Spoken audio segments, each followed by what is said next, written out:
Today, we're not just looking at a forgotten piece of history. No, this is something different. This is a blueprint. It's a detailed, step-by-step plan for how a single person, armed with a better idea and just undeniable proof, can take on a century of tradition and win. This whole story is about what happens when someone has the courage to challenge the most dangerous phrase in the world. This is how we've always done it. So let's just dive right into the central mystery we're going to solve together today, because it's a wild one, right? How does one guy, a single firefighter, no less, an outsider, walk into the most powerful Navy on the planet during its absolute worst moment and have the guts to tell them they're doing everything wrong? Well, our story starts not with admirals and fancy offices, but with this one man who saw a fatal flaw that, frankly, no one else was willing to see. To really understand just how revolutionary his solution was, we have to feel the full weight of the problem first. So we have to go back in time. We have to go back to a Sunday morning in Hawaii, where the U.S. Navy was about to learn a terrifying lesson. You see, the bombs and the torpedoes, they were just the start of the attack. The real enemy, the one that was truly killing the fleet, was something they thought they had already mastered: fire. When the smoke cleared and they started looking at the damage reports from Pearl Harbor, a really shocking and, frankly, a damning pattern started to emerge. The initial hits from the bombs, the torpedoes, a lot of that damage was actually survivable. See, these warships were built like tanks. They're compartmentalized, designed to take a beating and keep on fighting. But what turned these powerful ships into sunken tombs was the Navy's complete and utter inability to control the fires that came next. They were winning the first battle against the enemy, but they were losing the second battle, the one against the flames. Just look at these numbers for a second. Let the speed of this sink in. 9 minutes. In less time than it takes to brew a pot of coffee, the USS Arizona's gone, taking over 1,100 men with her. Just 12 minutes and the USS Oklahoma rolls over, trapping hundreds of sailors inside. And for the West Virginia and the California, it wasn't a quick end. It was this slow, agonizing death by fire.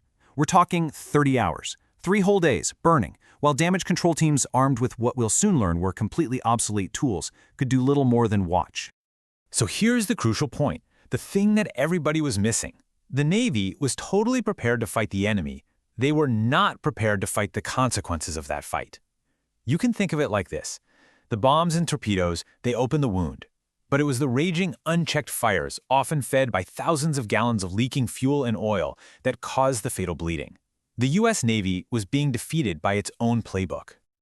Okay, so into this absolute crisis of confidence and capability steps our hero. And he is not a career naval officer. He's a reservist, an outsider who has 2 decades of experience fighting a very different kind of war on the streets of New York City. His name was Harold J. Burke, and his simple, revolutionary idea was about to slam into a solid brick wall of institutional resistance. So let's talk about this guy, Lieutenant Burke. Before he ever put on a Navy uniform, he was the deputy chief of the New York City Fire Department. I mean, think about what that means. He wasn't learning how to fight fires from some dusty old manual written for wooden ships. He learned it from the brutal, real-world physics of modern fires. He battled infernos in crowded tenement buildings, in chemical-filled warehouses, on ships packed like sardines in the harbor. He understood what happens when oil and gasoline burn in confined steel spaces. This practical, hard-won experience was everything. And this right here, this is the entire conflict boiled down to its simplest form. On one side, you have the Navy's traditional method, a big, powerful, solid stream of water. You've seen it in the movies, it looks impressive, it feels forceful. You see a fire, you hit it with a massive jet of water. Makes sense. But on the other side is Burke's radical and kind of crazy-sounding idea, water fog, a fine mist. To the admirals in the top brass, it must have looked weak, almost like a garden sprayer. You can just hear them. You want to fight a raging inferno on a battleship with mist? It was completely counterintuitive. And this slide gets to the absolute heart of why the Navy was so tragically wrong. Their entire firefighting doctrine was an echo from the past, from the age of wooden ships with canvas sails. And look, a solid stream of water is great for dousing burning wood. But on a modern steel warship, it is a complete disaster.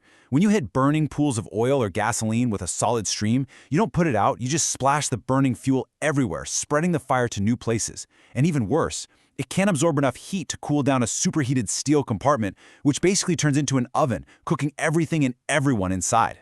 Burke saw this flaw immediately. He submitted report after report, filled with data, with physics, with lessons learned from municipal firefighting, and this was the essential response he got. Not always in these exact words, but in the culture itself. It was the voice of institutional inertia.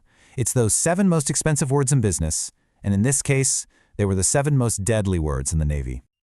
And the price of that inertia, that stubborn refusal to change, was being paid in thousands of tons of steel and hundreds of American lives. After Pearl Harbor, the tragedies continued. The aircraft carriers USS Lexington and USS Wasp were lost in the Pacific. And here's the key. Both ships survived their initial attacks. They were still afloat, the engines were still running. But secondary explosions and uncontrollable fuel fires doomed them. The evidence was literally piling up on the ocean floor. Each lost ship another testament to the fact that Burke was right and the Navy's doctrine was fatally, catastrophically flawed. Okay, so you can't keep losing aircraft carriers. The mounting losses finally created a small opening. The commander-in-chief of the entire fleet, Admiral Ernest King, a notoriously tough leader, started demanding answers. And that pressure from the very top created the story's turning point, a high-stakes, put-up-or-shut-up showdown where Burke would finally get his chance to let cold, hard data make his case for him. You know, every revolution needs a champion, someone on the inside who's willing to crack open the door. For Burke, that man was Rear Admiral Edward Cochran, and he's a crucial figure. Cochran was an engineer by training. He wasn't convinced by Burke's theories, but he was a man who respected proof. He gave Burke the 5 words every innovator is desperate to hear. You need to demonstrate that. He didn't say no. He said, show me. He opened the door for data to finally challenge dogma. So Burke knew this was it. This was his one shot, and he designed a test that was so simple, so scientific, that it would be irrefutable. He had them build a steel mock-up of a ship's compartment, and he set up 3 identical fires using 20 gallons of highly volatile aviation gasoline. I mean, truly nasty stuff. First, the Navy's best would try their way with the solid stream. Then Burke would try his way with the fog nozzle. This wasn't about theory anymore. This was a controlled experiment designed to get objective, undeniable results. And here it is, the mic drop moment. The data wasn't just better, it was absolutely devastating to the old way of thinking. The Navy's powerful solid stream took over 5 minutes to put out the fire. In a naval battle, 5 minutes is an eternity. And it dumped 420 gallons of water into the compartment, which on a damaged ship could be enough to cause dangerous flooding and stability problems. Then came Burke's fog nozzle. It extinguished the exact same fire in just 92 seconds, and it did it using less than 1/5 of the water. It was faster, it used dramatically less water, and it instantly cooled the entire space, making it safer for the crew. It wasn't just an improvement, it was a total game changer. Now, to Admiral Cochran's eternal credit, when he saw that data, he didn't form a committee. He didn't say, well, let's study this further. He saw the truth and he acted. Immediately, he cut right through all the objections from his own officers. The debate was over. In that single moment, data defeated dogma. And then he did something even more amazing. He didn't just approve the idea, he turned to the outsider, Burke, and put him in charge of teaching this new method to the entire United States Navy. The revolution had officially begun. So, the idea was finally accepted. The revolution was greenlit. But winning a controlled test on a training ground is one thing. The real test, the only test that truly matters, was yet to come. Would this new technique, would Burke's training actually work in the unbelievable chaos of combat? This final section, this is the payoff. This is where we see how this blueprint performed when everything was on the line. This brings us to the ultimate test case, the aircraft carrier USS Franklin. In March of 1945, she's operating just 50 miles off the coast of Japan when she's hit by 2 bombs. The explosions ripped through the hangar deck, which was packed wing to wing with fully fueled and armed airplanes. The entire space just erupted into a vision of hell. The casualties were staggering, the highest of any surviving U.S. warship in the entire war. By all accounts, she should have been lost. But the Franklin did not sink. For 8 grueling hours, her crew, many of whom had been through Burke's new training programs, fought that inferno. Their fire mains were ruptured, water pressure was dangerously low, and ammunition was cooking off all around them. The official Navy analysis conducted after the war concluded, point blank, that under those horrific conditions, the old solid streams would have been completely useless. It was the fog nozzle, with its incredible ability to work at low pressure and efficiently cool huge spaces, that saved the ship and the 2,000 souls still aboard her. And the incredible survival of the Franklin wasn't some one-off miracle. Dozens of other ships that took heavy damage in the final year of the war were saved because their crews were now armed with the right tool and the right training. This single innovation had this massive ripple effect. It didn't just save ships and preserve lives, it created a huge strategic advantage. It meant the American fleet could absorb more damage, could fight harder, knowing that a battlefield hit was no longer an automatic death sentence. And after the war, these exact same techniques went on to revolutionize civilian firefighting around the globe. So what do we take away from all this? Burke's story is so much more than just history. It really is a blueprint, a playbook for making change happen.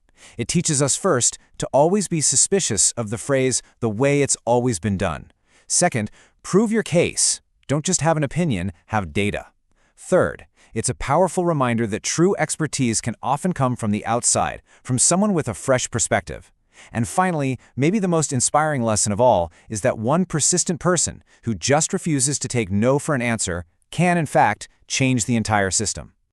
And that brings us to the final and I think the most critical question, the one for you. Think about your world, your work, your company, your community. What is the equivalent of the salad stream? What is that obsolete tradition, that outdated process that everyone accepts simply because, well, that's how it's always been done? And then, more importantly, what's your fog nozzle? What's your better, smarter, more effective idea that's just waiting for its demonstration to change everything?